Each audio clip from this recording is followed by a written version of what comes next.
Bom dia, galerinha do sétimo ano, tudo bom com vocês? Aqui é o professor G. Anderson Santana, falando diretamente da minha casa, para casa de vocês. Na aula de hoje, eu quero que vocês peguem o módulo aí de vocês e abram na página, 41. O professor tá errando, né? Fazendo número 14, mas não é 14 não, tá? Página 41. Nessa página, a gente vai tratar sobre um assunto que é, facinho de compreender. A gente, quando começa a ler textos, começa a pesquisar informações, nós percebemos, por exemplo, que existe algo chamado sinais de pontuação, não é verdade? Eles são usados com diferentes recursos dentro dos textos, dentro das frases, para que a gente consiga compreender tudo conforme a frase quer nos passar. Por exemplo, eu quero fazer uma pergunta para vocês. E aí, no final dessa pergunta, eu não uso o sinal de pontuação, o ponto de interrogação.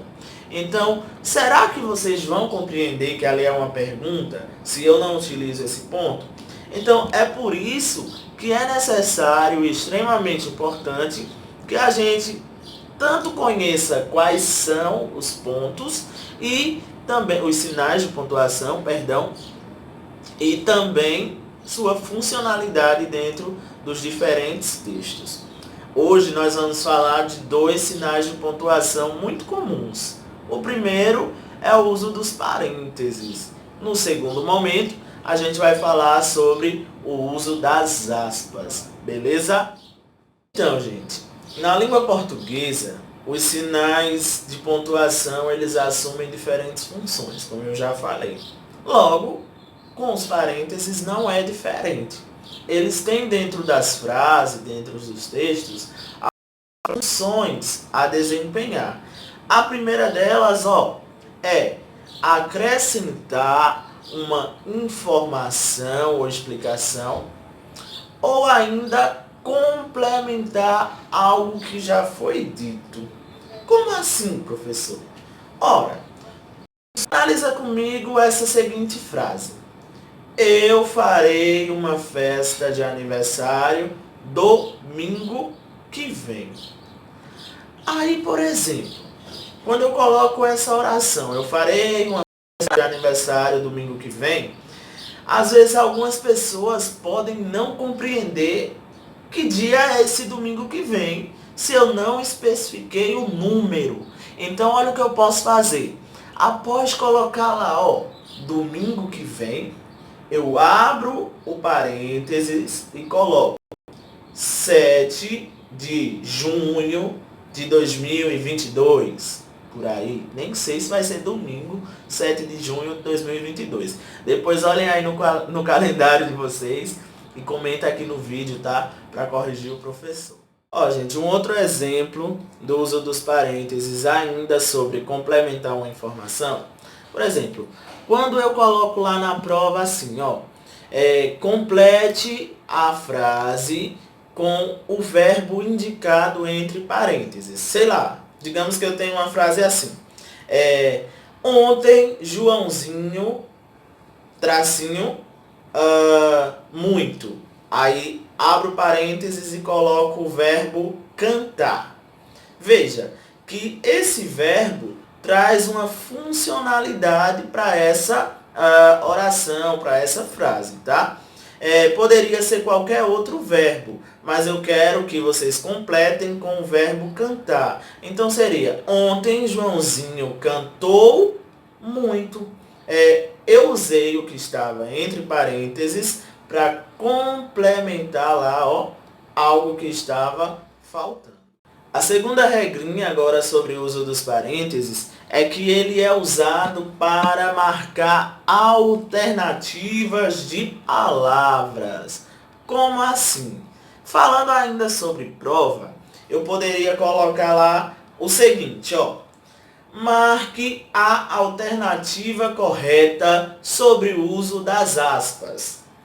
Mas aí, de repente eu quero que mais de uma alternativa esteja correta.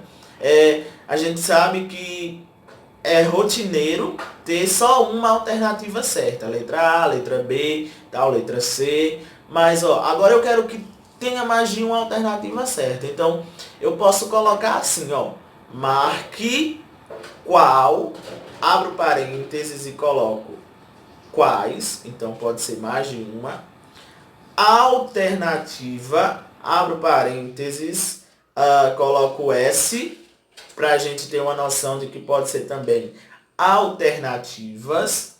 Aí coloco está, coloco ão, fecho parênteses, porque pode ser tanto está ou estão. Falta só a palavra correta, né? Então eu escrevo lá, correta. Mas, como a gente está dando tanto a opção de ser no singular, abro parênteses e coloco o S, que eu posso ler como correta ou corretas ao mesmo tempo. Terceira regrinha sobre o uso de parênteses. Gente, essa terceira regra, ela diz que os parênteses podem ser utilizados para indicar um somatório de possibilidades. Ou seja, eles vão mostrar que pode ter mais de uma chance de alguma coisa acontecer. Um exemplo que está aí no módulo de vocês, ele diz o seguinte, são acentuadas todas as monossílabas tônicas terminadas em A, E e O. Só que, por exemplo, as monossílabas tônicas terminadas em A, elas também podem ir para o plural. E se elas vão para o plural, ao invés de terminar em A, elas vão terminar em AS, não é verdade? Aí, para facilitar, ele colocou um parênteses e a letra S ao lado da vogal A. Da mesma forma, ele fez com a vogal E, abriu parênteses e colocou o ES. E também fez com a vogal O. Abriu parênteses e colocou a letra S. Ou seja, ele está indicando diferentes somatórios de possibilidades. Por quê? As monossílabas tônicas, elas terminam tanto em A, AS, E, ES, O, OS. E essas monossílabas tônicas terminadas assim, elas têm que ser acentuadas, certinho? Quarta regrinha sobre o uso dos parênteses. Então, ele é usado também para indicar comentários, considerações e reflexões. Observa essa oração. Alguns animais brasileiros estão em extinção. Isso é uma pena, né? Vê, quando eu falo, alguns animais brasileiros estão em extinção. De repente eu falei, isso é uma pena, né? Isso é um comentário meu. Eu estou refletindo sobre esse assunto e fiz um comentário. Eu indiquei um comentário sobre essa oração. Ao fazer isso, esse comentário pode ser expressado dentro dos parênteses. Por exemplo, eu quero dizer que Mariazinha é uma mulher que fala demais. E aí, de repente, isso me dá nos nervos, isso me deixa doido. E aí eu quero dizer assim, Mariazinha é uma mulher que fala demais.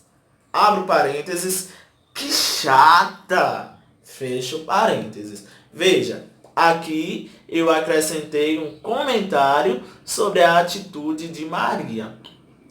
Eu ainda posso refletir sobre alguma situação. Por exemplo, cheguei atrasado para a aula de hoje. Abro parênteses e digo, nossa, como eu estou um pouco irresponsável. Então, fecho parênteses. Eu acrescentei aí uma reflexão sobre o meu ato de chegar atrasado à escola. Então, aqui nós usamos os parênteses para indicar A, comentários, B, considerações, C, reflexão. E é isso, galerinha, é o primeiro momento da nossa aula sobre o uso dos parênteses. Então, galera, essa foi mais uma aula nossa, tá? Eu espero que vocês fiquem bem, que vocês aproveitem essas aulas online, aquela saudade da escola, porque como eu disse no início do vídeo, eu estou morrendo de saudade de vocês. Então, ó, cheiro no coração de cada um e até a aula que vem. Tchau, tchau!